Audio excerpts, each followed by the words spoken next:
Chapter 10. Little's Explanation. It was the 5th day since Trognathon had been sent back through time.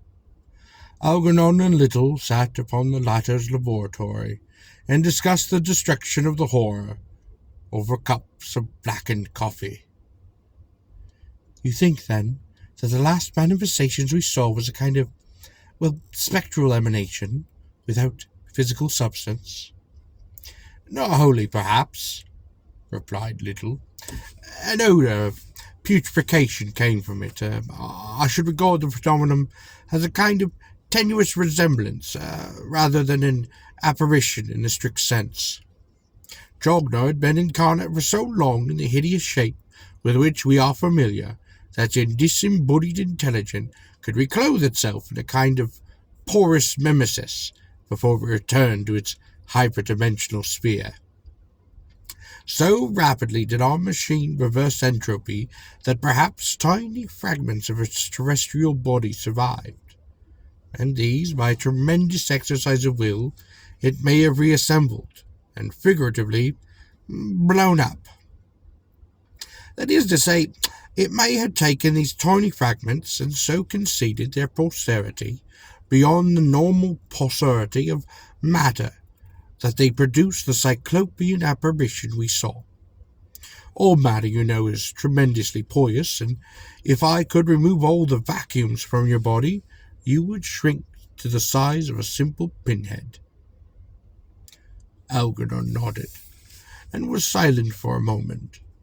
Then he stood up, laying his coffee cup upon the window-sill, and crossed to where Little was sitting. We agreed, he said, that we wouldn't discuss Trogna further until we were in a little calmer frame of mind than we were a few days ago. I think that was a wise decision. But I am now so certain that we both witnessed was not an illusion, that I must insist you return an honest answer to 2 questions. I shall not expect a comprehensive and wholly satisfying explanation, for I am aware that you are not completely sure yourself as to the exact nature of Trogna. But you have at least formed an hypothesis, and there are a good many things you haven't told me, which I have earned the right to know. All right, what do you wish to know? Little's voice was constrained, reluctant. What destroyed the horror in the Pyrenees?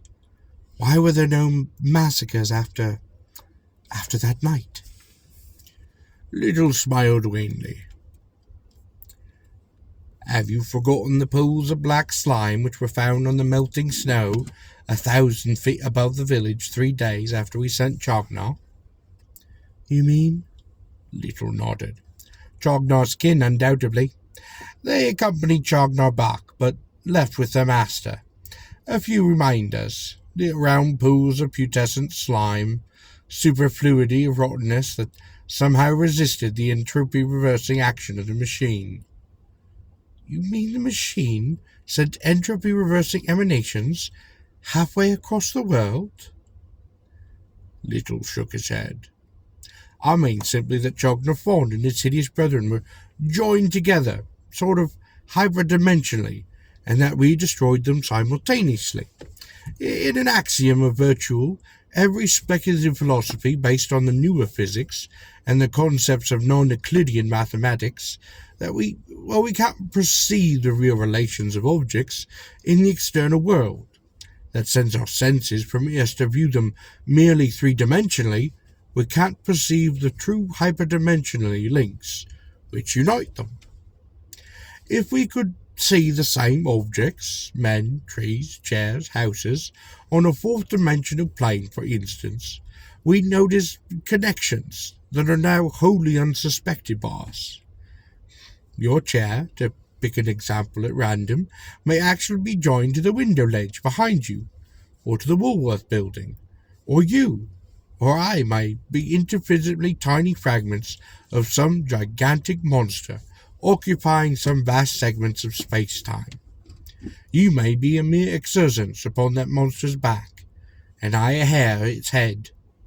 I speak metaphorically, of course, since an higher dimensions of space-time that can be nothing but analogies to objects upon our own terrestrial globe, or you and I and all men, and everything in the world. Every particle of matter may be a single fragment of this larger entity. If anything should happen to that entity, you and I would both suffer. But as the monster would be invisible to us, no one equipped with normal human organs of awareness, would suspect that they were suffering because we were part of it. To a three-dimensional observer, we should appear to be suffering from different causes, and our invisible hyperdimensional solidity would remain wholly unsuspected. If two people were thus hyperdimensionally joined, like Siamese twins, and one of them were destroyed by a machine similar to the one we use against Chognathon,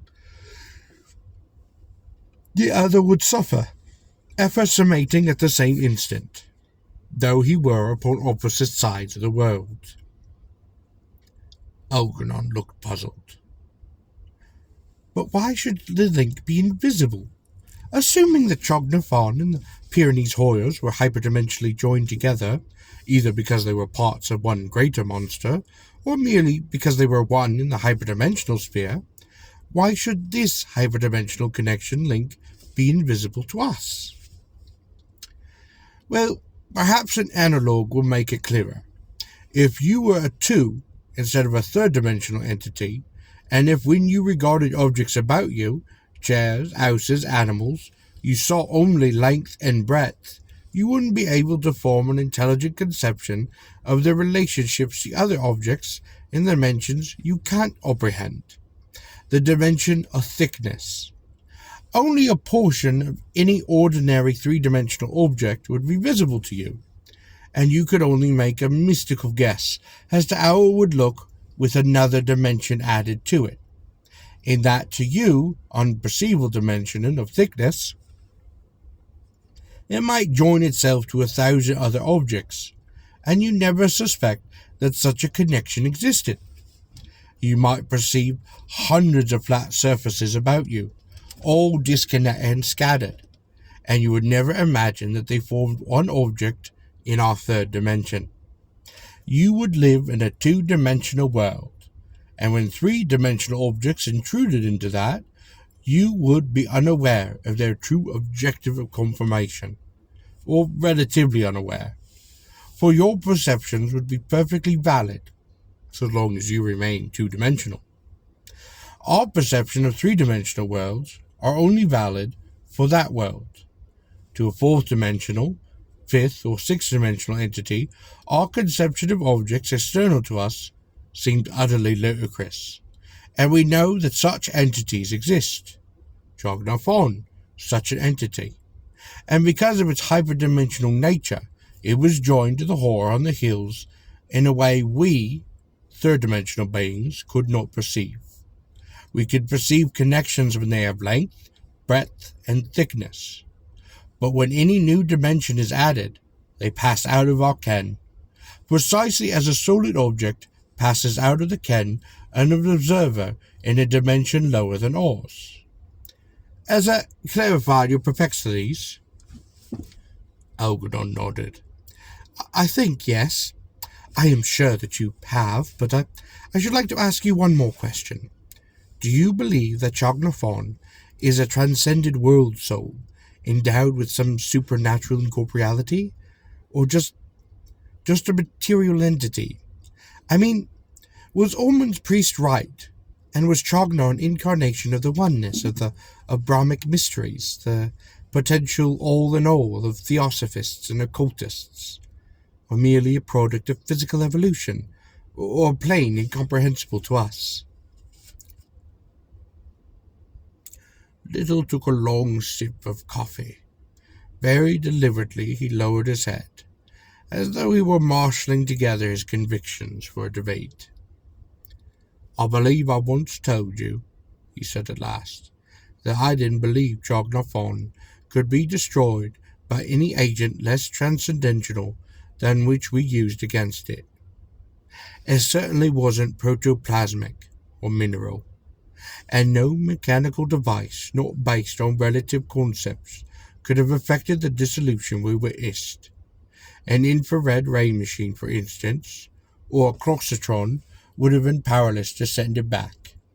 Yet despite the transcendental nature of even its carnate shell, despite the fact that even in its earth shape it was fashioned of substance unknown upon this earth, and that we can form no conception of its shape in that multidimensional sphere it now inhabits, it is my opinion that it is inherently, like ourselves, a circumscribed entity, the spawn of remote worlds and unholy dimensions, but a creature, not a creator.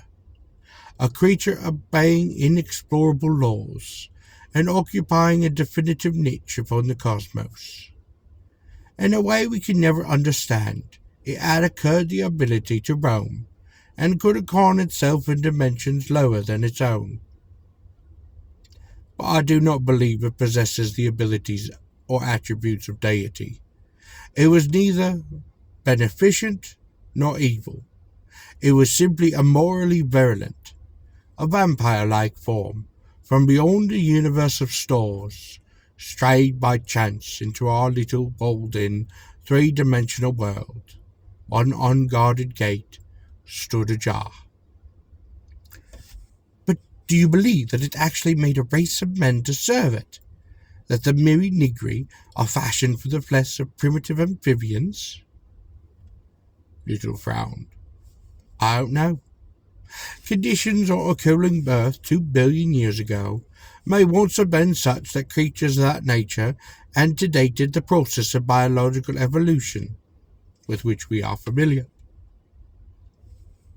And we may be sure that Chognathon, with its inscrutable endowments, could have fashioned man's shapes had it so desired. It could have fashioned them even from the plankton-like swamps of small organisms which must have drifted with the tides through those ancient oceans. Little lowered his voice and looked steadily at Algernon.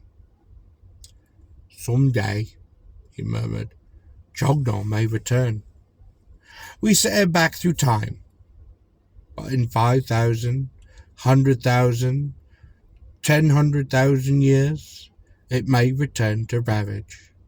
Its return will be progressed in dreams, for when its brethren stirred restlessly upon the Spanish hills, both I and he Sho were disturbed in our sleep by harbingers from beyond. Telepathically, Chogna spoke to sleeping minds, and if it returns, it will speak again. For man is not isolated among the sentient beings of Earth, but is linked to all that moves in its hyperdimensional continuity.